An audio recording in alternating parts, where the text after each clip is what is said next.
शेतकऱ्यांच्या शेतीमालाला किमान आधारभूत किंमत मिळावी यासाठी राज्य शासनाच्या वतीनं आधारभूत किंमत धान खरेदी योजनेअंतर्गत जिल्ह्यातील 8 ठिकाणी भात खरेदी केंद्र तर 5 ठिकाणी नाचणी खरेदी केंद्र आणि 3 ठिकाणी सोयाबीन खरेदी केंद्र सुरू करण्यात आली आहेत। या सर्व केंद्रांवर 1 नोव्हेंबर पासून ते आजपर्यंत भाताच्या विक्रीकरिता 415 शेतकऱ्यांनी नोंदणी केली आहे।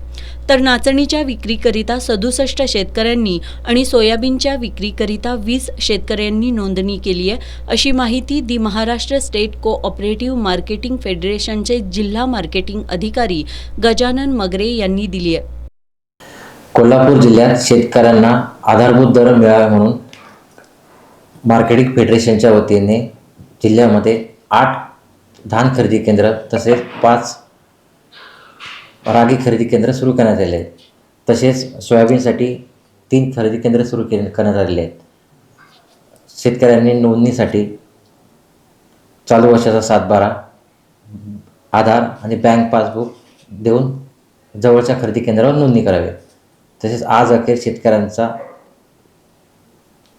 नोंदणीसाठी चांगला प्रतिसाद भेटत आहे, तरी जास्तीत जास्त शेतकऱ्यांनी नोंद करावी। दरम्यान खरेदी केंद्राकडे ई-समृद्धी या पोर्टलवर नोंदणी केली जाते। त्याकरिता प्रथम शेतकऱ्यांनी त्यांचा मूळ डिजिटल स्वाक्षरीचा 7/12 उतार्याची प्रत तसंच या 7/12वर चालू खरीप हंगाम मधील पीक लागवडीची नोंद असणं आवश्यक आहे। सोबत आधार कार्ड आणि बँक खात्याच्या पासबुकची झेरॉक्सची आवश्यकता आहे। भात, नाचणी, सोयाबीन यांच्या प्रतवारी आणि निकषानुसार नोंद झालेल्या शेतकऱ्यांची खरेदी करण्यात येत असते। भात आणि नाचणी पिकाची नोंद 15 डिसेंबर पर्यंत करता येईल, तर सोयाबीन पिकाची नोंद 30 नोव्हेंबर पर्यंतच करता येणार आहे। सोयाबीनला 4,892 रुपये प्रति क्विंटल दर दिला जातो, तर भाताला 2,300 प्रति क्विंटल आणि नाचणीला 4,290 रुपये प्रति क्विंटल दर यावर्षी दिला जाणार आहे। 2023-24 या वर्षामध्ये 10,353 क्विंटल भाताची खरेदी झाली होती, तर 1,500 क्विंटल नाचणीची खरेदी झाली होती। सोयाबीनची खरेदी झाली नव्हती।